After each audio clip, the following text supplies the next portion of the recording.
que quer o presidente Bolsonaro lá no Oriente? Bom, muita gente foi para assistir a coroação ou a entronização do novo imperador do Brasil, o Naruhito.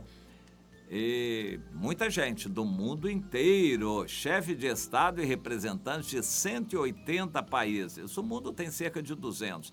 Quase todos os países do mundo se fizeram representar, inclusive o presidente Jair Bolsonaro. É uma festa. A coroação é uma festa, turismo bom, e como representante do país, eu acho que ele tem todo o direito e deve ser uma festa bonita e muita coisa interessante, gente do mundo inteiro, e o presidente Bolsonaro foi também. Mas ele não vai ficar somente no Japão, ele vai também para a China, principalmente para a China, e visitar outros países do Oriente.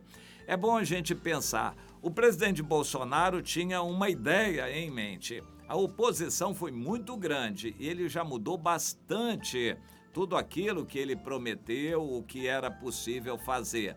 Ele fugiu de acordos políticos para não se comprometer com políticos que já tinham tido um passado indiciado de corrupção.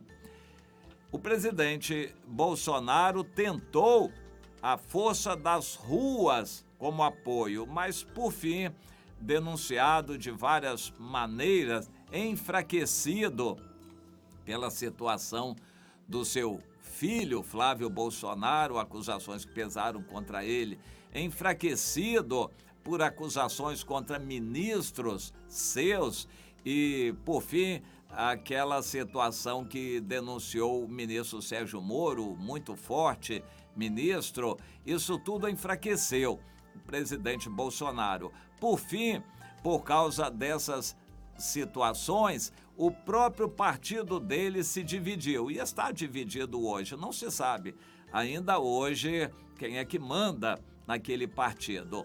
O presidente Bolsonaro ensaiou sair do partido, mas isso é só um ensaio, que foi uma posição estratégica para namorar os outros partidos e sondar os outros partidos, mas para despertar ciúmes no seu próprio partido. Não adiantou muito porque o partido ficou dividido e em algum momento a oposição a ele dominou o partido contra o presidente Bolsonaro. Como é que pode o próprio partido dele ficar contra ele? Então ele resolveu investir no seu partido e negociar, conversar com os membros do seu partido, os deputados, o que ele nunca tinha feito antes. Não, ele não fazia isso. Ele se impunha e o partido tinha que acompanhar. O partido ensaiou uma rebeldia e ele teve que se voltar para conversar com o partido dele. Então o presidente Bolsonaro teve que voltar atrás, porque ele tinha desprezado os políticos, agora está conversando com os outros partidos. Ele desprezou o pessoal dele, achando que tinha que acompanhá-lo cegamente, agora ele vê que ele tem que conversar com os correligionários do mesmo partido. O presidente Bolsonaro tinha desprezado a China, pelo menos um relacionamento preferencial com a China, ele tinha desprezado. Mas a China é o maior comprador de produtos do Brasil. E a China está comprando literalmente o Brasil. Grande parte das empresas do Brasil já são de chineses. Ele não pode ignorar e estava ignorando. Com o enfraquecimento político, ele está se voltando também para a China e outros países do Oriente. Ou seja, o enfraquecimento do presidente Bolsonaro politicamente está fazendo com que ele peça uma espécie de férias indo ao Oriente, ficar cerca de uma semana por lá. E lá ele está fazendo negociações. Não tem problema nenhum a questão do governo, porque por causa da mídia de hoje, ele governa o Brasil do Japão, da China. De onde ele estiver, ele continua governando o Brasil. E os meios de comunicação facilitam isso. Até é mais fácil lá, porque ele não tem que ficar atendendo pessoalmente ninguém, ele não tem que fazer uma agenda de atendimento. Ele fala com quem ele quiser, através do telefone, de WhatsApp, do que for, ele se comunica com quem ele quiser. Ele continua governando normalmente lá do Japão ou da China. Hoje em dia as coisas são assim. E ele fica livre do assédio pessoal de pessoas que podem não ser convenientes para ele. Assim, ele pediu uma trégua dessa briga, mas a briga continua. Aqui na Câmara dos Deputados, escolhendo o novo líder, essa briga do pessoal que é favorável ao Bolsonaro e aqueles que são contrários a ele agora no seu próprio partido. Mas o presidente resolveu investir, vai conversar, todo mundo sabe o resultado. Negocia-se, cede aqui, oferece um cargo acolá, daqui a pouco ele consegue a maioria do seu partido. Mas também não é difícil conseguir a maioria na Câmara, comprando, negociando com os outros partidos também.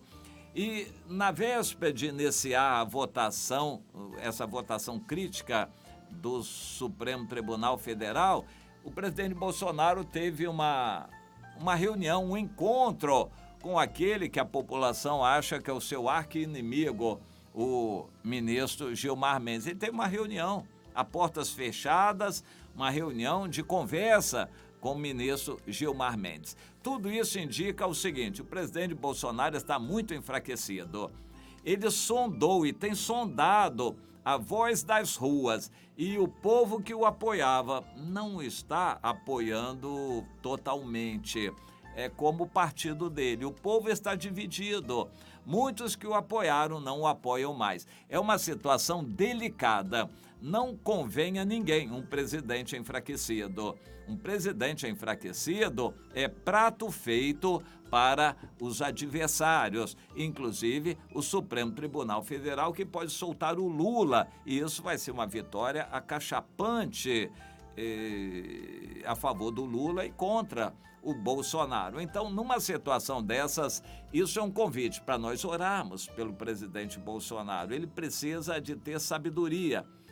Não é difícil governar se ele fizer acordos, mas acontece que ele queria impor uma agenda sem acordos e ele está verificando que não dá. Para começar, a própria base dele está minada por denúncias de corrupção também. Então, é uma situação que não dá para levar avante uma guerra contra a corrupção do jeito que ele queria. Ele vai precisar fazer acordos políticos. E ele já deve estar entendendo essa situação. Aconselhado por excelentes assessores que ele tem, ele está determinando isto. Essa trégua lá no Japão, na China, vai dar um certo tempo, só na outra semana ele vai estar aqui no Brasil de novo. Isso vai dar uma certa trégua para ele pensar, repensar a sua estratégia e poder governar o Brasil. Mas a realidade vai continuar, a situação econômica ruim, o desemprego alto e a crise institucional que continua. Bom, esses ingredientes já são suficientes para confundir bastante o país. Em paralelo, nós estamos assistindo o que está acontecendo no Chile. É a mesma coisa que pode acontecer no Brasil. O governo de direita está sendo confrontado pela população de esquerda. O que está acontecendo na Bolívia? Um governo de esquerda está sendo confrontado pela população de direita. Bom, fora isso, tem guerra na Venezuela, a situação do Peru é parecida com a do Brasil e a América Latina está em convulsão. O Brasil não vai escapar dessa convulsão. Deus tem nos revelado que vem consequências mais sérias. Mas quanto a nós cristãos, nós vamos orar para Deus ter misericórdia do presidente. Não convém a ninguém um presidente enfraquecido.